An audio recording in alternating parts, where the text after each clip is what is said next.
আসসালামু আলাইকুম। আমাদের আজকের ক্লাসের উদ্দেশ্য হচ্ছে ইউআই ইউএক্স এ সাধারণত আমরা যে ভুলগুলো করে থাকি তা শনাক্ত করা এবং সে ভুলগুলি আমরা কিভাবে এড়াতে পারি তাও খুঁজে বের করা। অনেক নতুন ডিজাইনার এমনকি অভিজ্ঞরাও এই ভুলগুলি করে থাকেন এবং কিভাবে সেগুলো এড়ানো যায় তার উপর আমরা আজকে আলোকপাত করব। এই সমস্যাগুলি বোঝা সঠিক কৌশলগুলি জানার মতোই গুরুত্বপূর্ণ।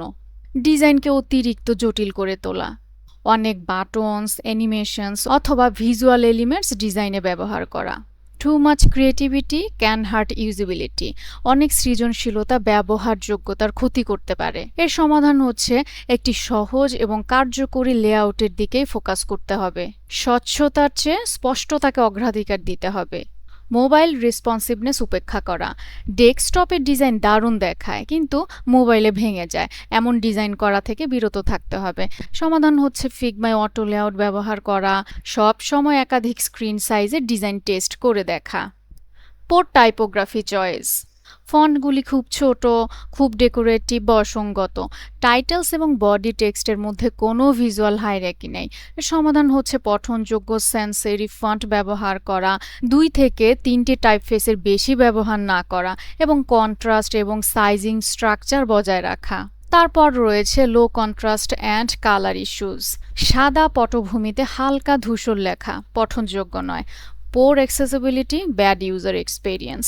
এর আগে কোনো একটি ক্লাসে আমরা দেখেছিলাম যে ব্রাউজারে কিভাবে কালার কন্ট্রাস্ট চেক করতে হয়। আজকে আমরা ফিগমায় দেখব কিভাবে কালার কন্ট্রাস্ট চেক করব। আমরা আমাদের একটি করা ডিজাইনে কালার কন্ট্রাস্ট চেক করতে পারি। আমরা আমাদের হিরো সেকশন রিডিজাইন করেছিলাম, ওই জায়গা থেকে একটি ডিজাইনের উপর কন্ট্রাস্ট চেক করতে পারি। যেহেতু আমরা সায়ান ব্লু টোনের কালারের উপর হোয়াইট টেক্সট ব্যবহার করেছিলাম, স্বভাবতই যা দেখতে স্বাভাবিক মনে হচ্ছে, কিন্তু আসলেই কি এর কন্ট্রাস্ট ঠিক আছে? চলুন চেক করে দেখা যাক। প্রথমে আমি আমার টাইটেলের উপর ক্লিক করলাম। আমি এই জায়গায় ক্লিক করলাম। আমি এখানে দেখতে পাচ্ছি 2.62 হচ্ছে আমার কন্ট্রাস্ট ভ্যালুস। সেক্ষেত্রে আমি কি করতে পারি? কন্ট্রাস্ট স্ট্যান্ডার্ড নট মিট, এই জায়গায় আমি ক্লিক করলাম। এই জায়গা থেকে আমি আমার ইচ্ছা মতো কালার এডিট করে নিতে পারি। আমার এই জায়গায় টিক চলে আসছে, তার মানে আমার কালারটি এখন ঠিক আছে। আমি এই জায়গা থেকে আমার কালার কোডটি কপি করে নিলাম। আমি আমার প্যারাগ্রাফেও এই কালারটি অ্যাপ্লাই করে দিব।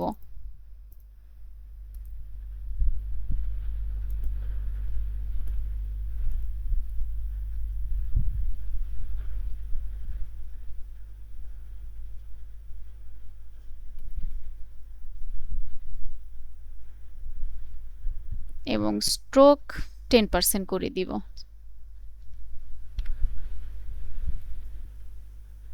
এইভাবে আমরা ফিগমাতে আমাদের ডিজাইনের কালার কন্ট্রাস্ট চেক করে নিতে পারি।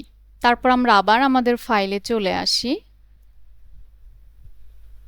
No clear call to action বা সিটিএ, কোনো স্পষ্ট কল টু অ্যাকশন নেই। ব্যবহারকারীরা জানেন না কোথায় ক্লিক করতে হবে বা পরবর্তীতে কি করতে হবে। সিটিএ বাটনগুলি আদার এলিমেন্টসের সাথে মিশে যায়। এর সমাধান হচ্ছে আপনার প্রাইমারি সিটিএ কে আলাদা করে তুলতে পারেন রং, আকার বা অবস্থানের মাধ্যমে। তারপর রয়েছে ইনকনসিস্টেন্ট ইউআই এলিমেন্টস। স্ক্রিন জুড়ে বিভিন্ন বাটন স্টাইলস, স্পেসিং অথবা আইকনের ব্যবহার পণ্যটিকে অগোছালো এবং অপ্রফেশনাল করে তোলে। একটি ডিজাইন সিস্টেম বা স্টাইল গাইড তৈরি করে এবং তা অনুসরণ করে ফিগমায় ব্যবহার করে আপনি আপনার প্রোডাক্টটি তৈরি করতে পারেন। Not designing for the user, ব্যবহারকারীর জন্য ডিজাইন না করা, ব্যবহারকারীর চাহিদা নয়, ট্রেন্ড বা আপনার ব্যক্তিগত রুচির জন্য ডিজাইন করা। রিয়েল ওয়ার্ল্ড প্রবলেমস উপেক্ষা করা। এর সমাধান হচ্ছে always start with user research, সর্বদা ব্যবহারকারীর গবেষণা দিয়ে শুরু করা। Design with empathy. Lack of feedback, প্রতিক্রিয়ার অভাব। কোনো লোডিং স্টেট, সাকসেস মেসেজেস বা ইরর প্রম্পটস নেই। ব্যবহারকারীরা জানেন না যে তাদের কাজটি কাজ করছে কিনা। তাই মাইক্রো ইন্টারাকশন এবং সিম্পল ফিডব্যাক যোগ করতে হবে, যেমন স্পিনার্স, চেকমার্কস, ইরর স্টেটস ইত্যাদি। স্কিপিং ইউজেবিলিটি টেস্টিং, ব্যবহারযোগ্যতা পরীক্ষা এড়িয়ে যাওয়া। রিয়েল ফিডব্যাক ছাড়াই ডিজাইন প্রকাশ করা, যা ব্যবহারকারীদের পোর ইউজার ফ্লো অ্যান্ড ফ্রাস্ট্রেশনের দিকে পরিচালিত করে। এর সমাধান হচ্ছে যত তাড়াতাড়ি সম্ভব আপনার ডিজাইন পরীক্ষা করা শুরু করুন এবং নিয়মিত এটি করুন। এমনকি মাত্র ৩ থেকে ৫ জন ব্যবহারকারীর সাথেও পরীক্ষা করলে আপনার মূল্যবান প্রতিক্রিয়া জানতে পারবেন। আপনি সহজে এটি করার জন্য ফিগমা প্রোটোটাইপ ব্যবহার করতে পারেন। Too much text or clutter. যখন একটি স্ক্রিনে অনেক টেক্সট থাকে বা অনেক বেশি এলিমেন্টস থাকে, তখন এর ফলে ব্যবহারকারীদের ফোকাস করা কঠিন হয়ে পড়ে এবং অনেকে পৃষ্ঠা ছেড়ে চলেও যান। এর সমাধান হচ্ছে বিষয়বস্তুকে ছোট ছোট অংশে ভাগ করুন। শর্ট পয়েন্টস সমর্থন করার জন্য আইকন ব্যবহার করতে পারেন। রিলেটেড কন্টেন্ট গ্রুপ করার জন্য কার্ড তৈরি করতে পারেন। অতিরিক্ত ডিটেলস হাইড করার জন্য কলাপসিবল মেনু দেওয়া যেতে পারে। সব কিছু অর্গানাইজ করার জন্য ক্লিয়ার হেডলাইন্স দেওয়া যেতে পারে।